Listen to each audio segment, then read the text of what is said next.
How's it going, everyone, and welcome to this week's episode of But Why. This is episode 2, and today's topic is called How I Found and Discovered My Favorite Games of All Time. Now, before we get into today's episode, peep the new thing I got hanging in my room. For those of you that don't know, that is Starset's logo, as of the Divisions album at least. Looks pretty fresh, and I think it'll give my room and the backdrop a little bit more character. And probably the more obvious thing that you notice probably before that in the bag is I'm wearing glasses. Now don't be alarmed. My LASIK surgery didn't fail or anything. I did buy myself some blue light glasses because I get headaches too easily looking at screens. So without further ado, let's get into how I discovered my favorite video game series and individual video games of all time, starting with Metroid. Now, little Eric was, I believe, 6 years old. Dad comes home with a new game that I assume he had some friends over, I remember, and they were playing the multiplayer for Metroid Prime 2. Now, Metroid Prime 2 is one of the first games I ever played. I want to say from memory, it's probably the second or third game I ever played. The first and second probably being Sonic Adventure 1, or Sonic Adventure DX was the first game I ever played.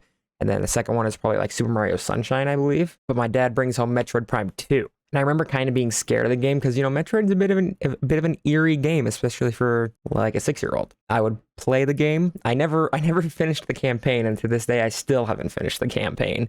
But I have so many vivid memories of me and my brothers playing the multiplayer mode. Like, the multiplayer music is just engraved in my memory to this day. It's pretty repetitive, but like it's still so good. Now, it wasn't much of a multiplayer mode because if you don't know the gameplay of Metroid Prime, it's basically like everyone has aimbot. You just lock on and then just shoot.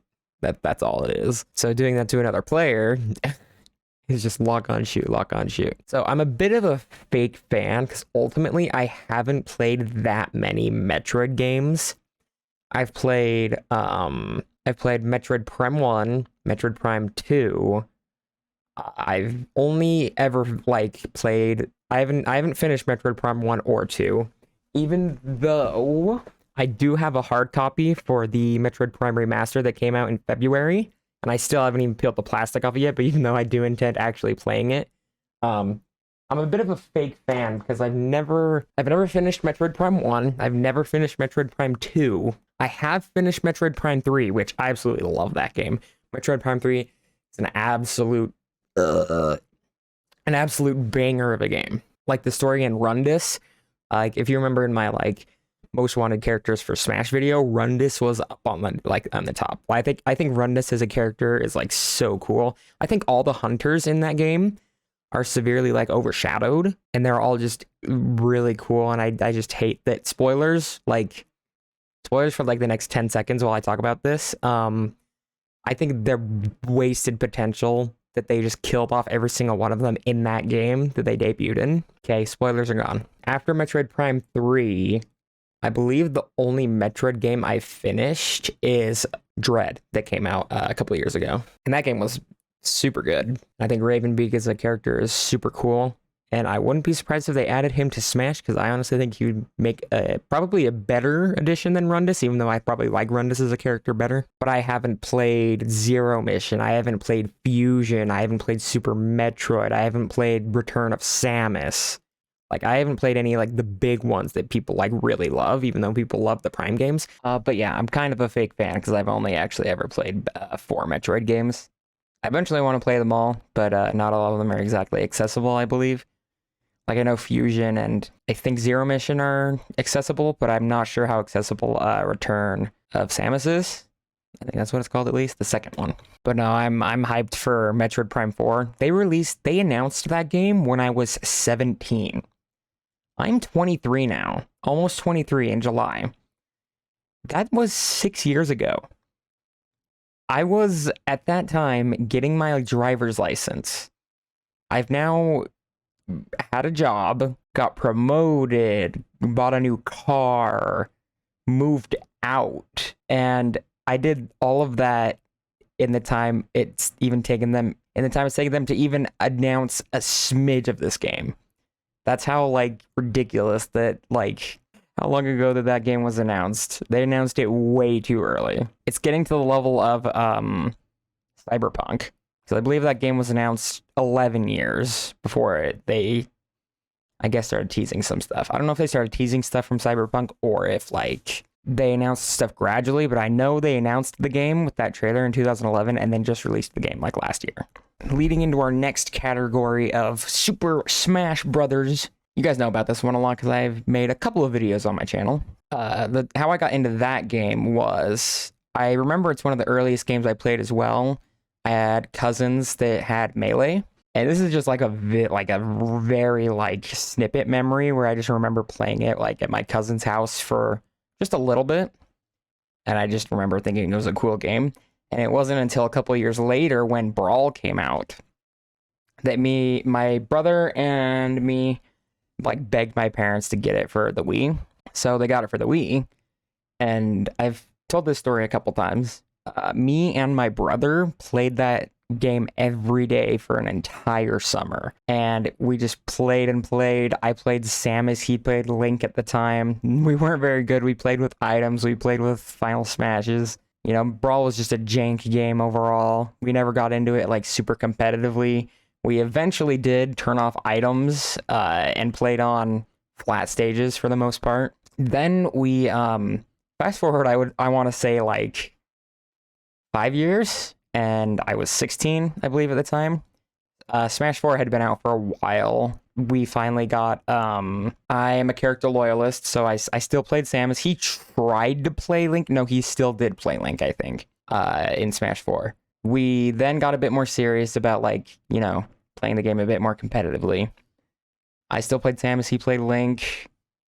I was better than him for the longest time. And in my opinion, Samus has a bit more of a fun playstyle in that game than she does in Ultimate, because she plays a bit more of like a hit and run, campy playstyle in Ultimate. Whereas in Smash 4, she has like a dash attack combo, and she's like a bit more aggressive with a charge shot that just kills and does damage, rather than her entire like playstyle being revolved around, oh, am I going to shoot the charge shot or not? Because if you get the charge shot in Ultimate, you get a pretty nice combo. But I don't have too many memories of Smash 4 because I don't think we played it for too long before Ultimate came out. But we were so hyped. Like, I remember like every trailer they released up until Ultimate released.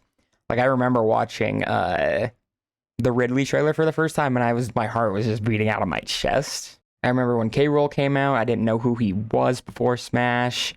I also didn't know who Banjo. I'd never heard of Banjo-Kazooie in my life before Smash came out. And you can call me crazy for that, but I just never heard of them.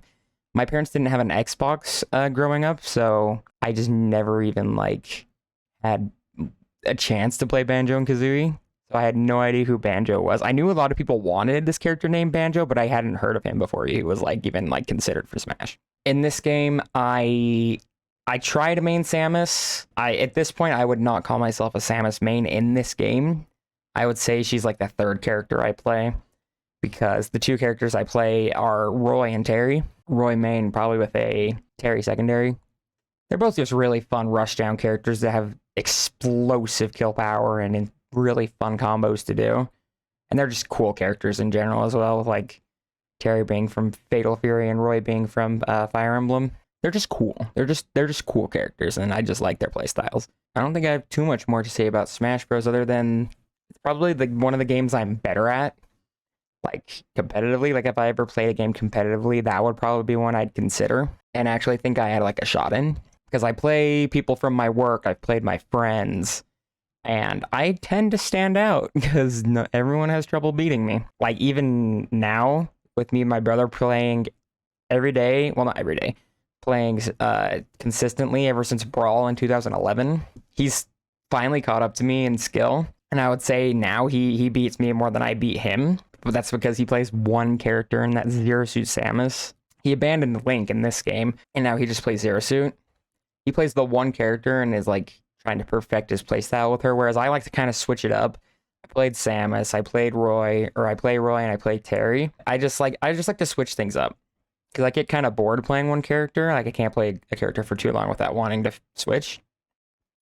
If I did have to pick one character and learn that character to perfection, it would probably be Terry, honestly. Because I just think Buster Wolf and Power Geyser are like one of the coolest like attacks you can land in the game. Going into our next subject, we have ye old Minecraft. I played Minecraft like all the way back in, I want to say, probably still 2011. When Pocket Edition like was a thing. We played the free version of Minecraft, which if you didn't know, the free version of Pocket Edition Minecraft was you had the game for free. You could make a world, but that world would not save when you would close the app. So everything that you would make would just delete after you close the app. And I remember I'd be so sad and I'd try to leave the app open as long as possible because I didn't want to lose my world. And at the time, worlds weren't infinite in Pocket Edition. They were like, I want to say like 200 by 200 worlds that had like bordered walls. It was like a section of a world. Like it wasn't possible to beat the Ender Dragon. I don't even know if it's still possible to beat the Ender Dragon in Pocket Edition. I'm pretty sure it is because Bedrock Edition is just like universal between like crossplay between Xbox, PlayStation, mobile, PC. So I'm pretty sure you can beat the Ender Dragon now, but you couldn't then. But then eventually we got the paid version. Played the game. I eventually got my own computer, or I played on my parents' computer or a laptop. I remember playing Mineplex was the first server I remember playing on, because they've got some pretty fun mini games, and I even to this day think the mini games they had on there are pretty fun. I'm not sure how the mini games are these days, but I knew back then they were pretty fun.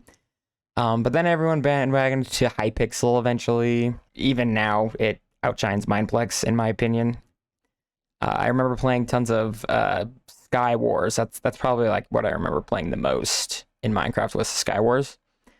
And then probably just regular survival. I can't go on without mentioning the Minecraft YouTubers that I watched the most.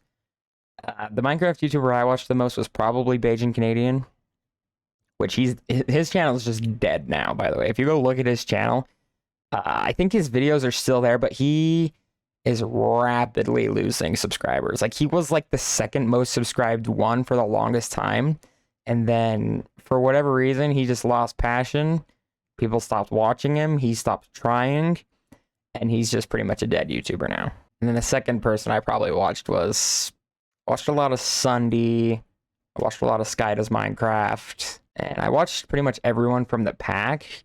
But the order I probably watched the most was probably Bajan Canadian, Sunday, Sky Does Minecraft, and then probably like Pizza Hut, I would say. Which they're all, except for Bajan Canadian, they're all still going strong. Especially Sunday, that guy still gets a good amount of views. But don't really watch any of them anymore. I check in on them every now and then, just because I want to check on some of my childhood entertainers. Okay, moving on to a big one. We're moving on to Dark Souls. Now, you could call me a bit of a fake fan when it comes to Dark Souls as well for a couple reasons. I'm not going to talk about Dark Souls 1 or 3 yet. We're going to start with 2. Now, I haven't mentioned Dark Souls 2 too much on my channel, because if you know like about Dark Souls 2, it's not the greatest Dark Souls game. In fact, I'd say it's probably the second worst. And I have a hot take to mention later, and y'all are probably going to hate me. But I remember back in 2017, my good friend Shadow Hoyt, or Brayden, you guys have seen him on the channel a little bit. I have an entire series of Dark Souls 2. I believe that was my first or second playthrough of Dark Souls 2, where I just recorded me and him playing the game. Like, those videos are pretty cringe now, and they're not very well edited, and I'm 17 years old, and I was like so chubby back then. And my voice was higher. So like, you can go watch those videos for like nostalgia's sake, I guess. But like, I enjoyed the game because I didn't have anything to compare it to at the time. I remember it was hard. I remember the mechanics were bogus. I didn't know what adaptability was at the time. So rest in peace, rolling. I played the game once or twice. The weapon I used was the Zweihander, and I tried to stay a weapon loyalist for Dark Souls 3, but the Zweihander is just outclassed so much in Dark Souls 3. But that's getting too far ahead. My favorite boss in Dark Souls 2 is probably, by design, the Pursuer, just because I think he looks super cool. Either the Pursuer or, what are they called? the Smelter Demon, even though he's bogus. I haven't played any of the DLCs, which is why another reason I'm a fake fan. Dark Souls 3 had came out. I remember I didn't have the greatest PC that could run it, so that's what was holding me back from buying it. But it went on sale, I believe, for the first time ever, and I bought it. And my friend Shadow didn't have it at the time, so I was playing through it all alone. And I beat the game up until the dancer, I believe, and then I just stopped playing because my PC was holding me back so hard. Like, the frames were just terrible, and I couldn't play the game effectively, and I couldn't enjoy it. Sadly, I don't have too much footage of my first playthrough of the game. If you want to look up my playlist of Eric Sucks at Dark Souls, I believe those videos are from my very first playthrough. There's like 4. I just made like a fail compilation of me dying to Osiris, the Dancer, Aldrich, and Champion Gundyr, I think. And I did Nameless King too, so there were 5.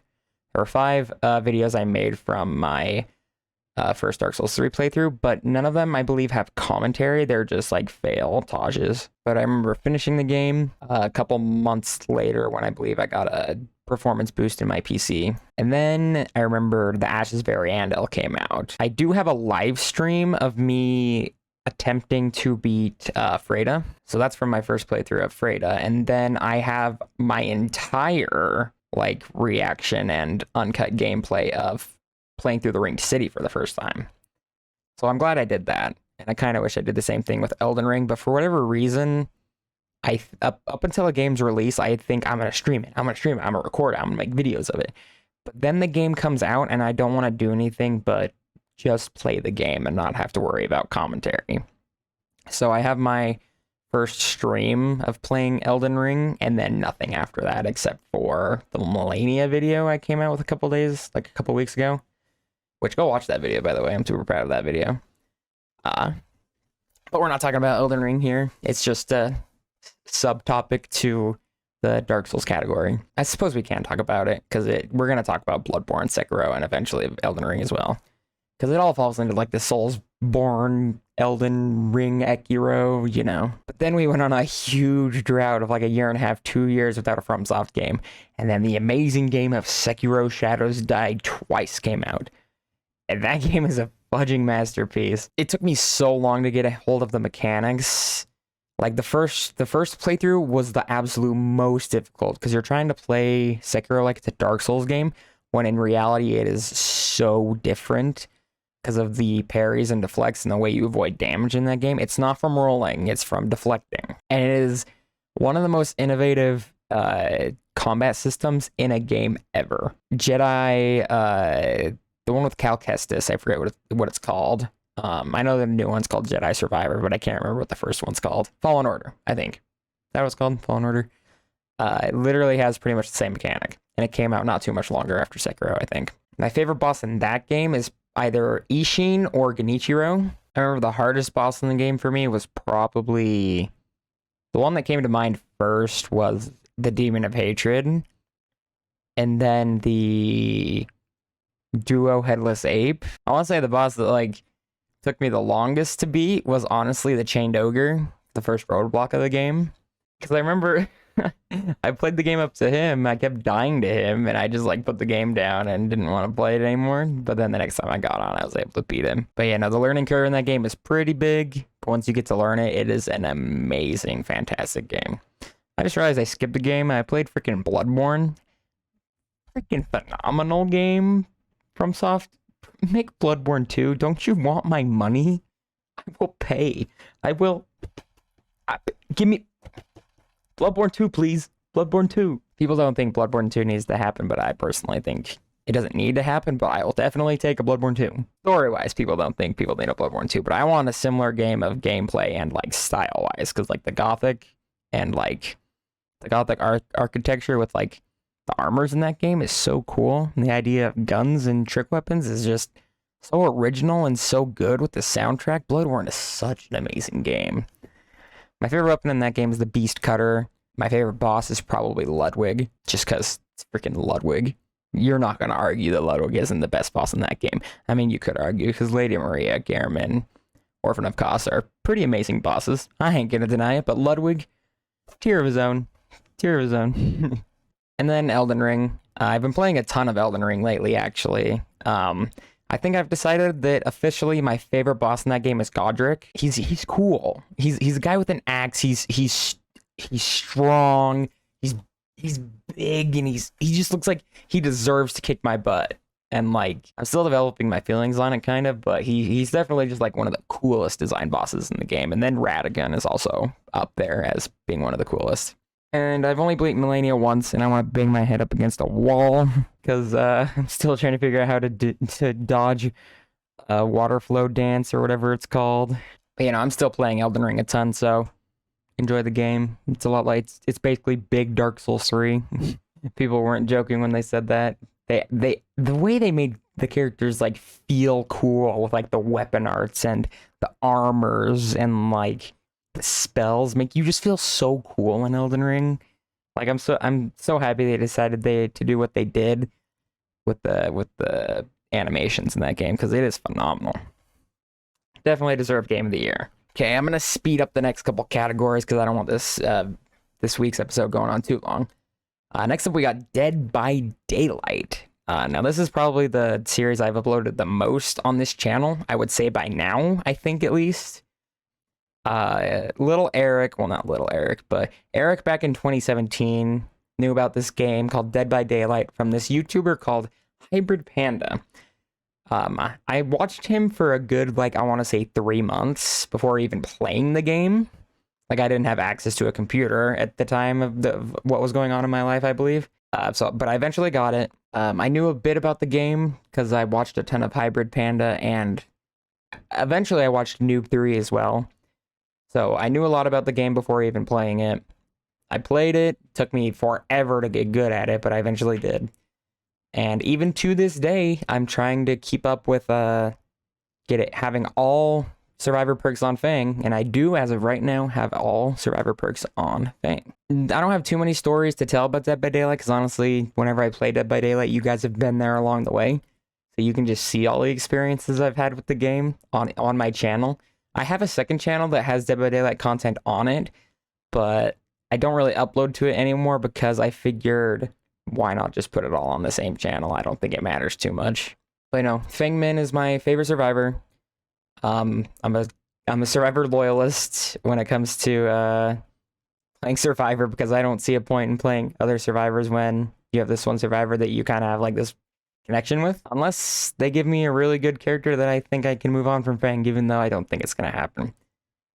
If I played Killer, my Killer main would be Deathslinger. They nerfed the ever-living crap out of him, so I don't really enjoy playing him anymore. I admit his scope, like scoping in instantly, was a bit bogus, but it just makes him feel so unplayable now. Like, it needed to happen, but it feels like so clunky now. I did play Hillbilly for a little while there before I moved on to Deathslinger, but I would definitely call myself a Deathslinger main before anything else. The perks I like to run most as of right now is basically an aura reading build. It's 100% visionary. I can't live without that perk anymore. Bond, a mix of like adrenaline and some other kind of clutch perk. I don't really run Dead Hard or Decisive anymore. And then Windows of Opportunity. That's pretty much the build I like to run. Okay, moving on, we're going to talk about Overwatch for a little bit, which I should have talked about Overwatch before Dead by Daylight, because I played Overwatch before Dead by Daylight. 2016 Eric, who had been playing Dark Souls 2 for a bit, wanted something a little bit more fresh. And Blizzard came out with their new first-person shooter. I knew about the game, but not too much about it. But I knew it was big and people were playing it. So I saw it went on sale when Sombra came out. And I mentioned to this friend of mine I had in a Minecraft factions Discord server named Sky. You guys know him. And I asked him if he wanted to get it and play it with me. And him playing it with me grew into a friendship that I cherish to this day. I've known that guy for 7 years now. That's how long it's been since Overwatch 1 came out. And I still talk to him. Not as much as I'd like to this day. Sky, if you're watching this, we definitely need to be playing a little bit more. I know life gets in the way, and we're both big adults now, making our own money, making our own way. But gotta definitely try and make time. which on my part, I need to do better as well. But my first main was Pharah, then probably Junkrat. And then after that, I played Genji. And you guys know from all the montages I have on my channel that I love Genji as a character. He's so cool and he's so much fun to play. It's such a shame that people complain about Genji to the point of where he's unplayable in the meta to where he just gets destroyed. He's such a cool character and his mechanics are so fun. He's so much fun to watch good players play as well. It's just a shame that they nerf him to the point of where he's not meta. So we're stuck with boring people to watch. Not really necessarily boring, but they're just not Genji. I eventually kind of grew away from Genji because I just eventually started playing a lot more tank and support because I'd rather carry as a tank and a support than a DPS. The absolute funnest combo I have playing Overwatch is me on Ryan and Skye on Zarya, because we would just destroy games if we had good heals at the same time. And that's why it's such a shame that Overwatch 2 has no tank coordination. It's such a shame that it's 5v5 and not 6v6. I get why they did it, and it probably is more healthy in the end, and it definitely helps like queue times and stuff.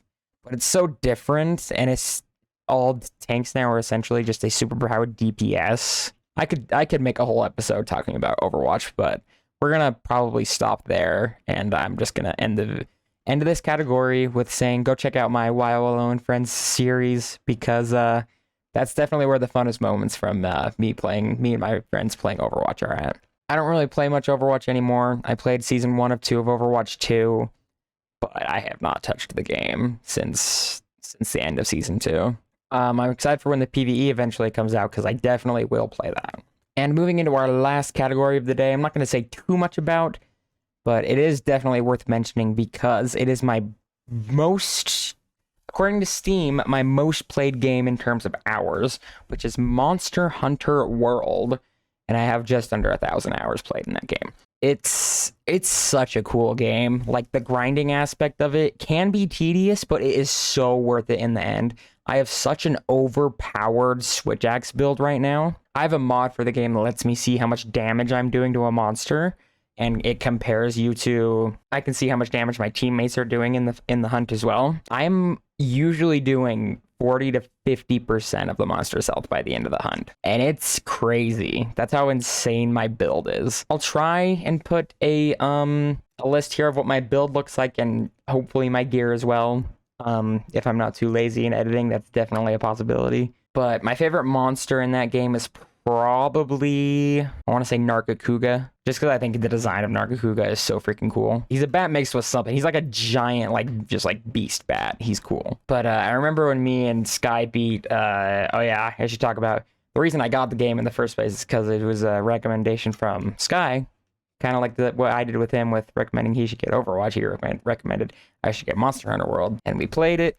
He played it before me. He got into the game a little bit and then got me caught up to him, which I still need to play Monster Hunter Rise, and Skye honestly keeps pestering me to play, and I'm just like, from what I have played from Rise, it just doesn't seem, I'm so used to World that it's different enough where I'm like, it's a bit of a turnoff. But no, I remember when me and Skye beat Alatreon for the first time, we popped off so hard.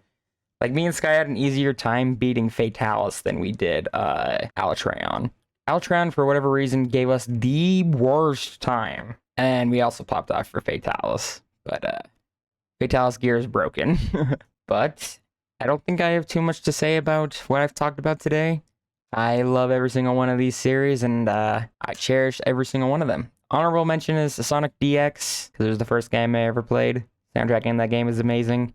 Gameplay in that game is honestly amazing. I wish more Sonic games were like that. I need to play Sonic Adventure 2.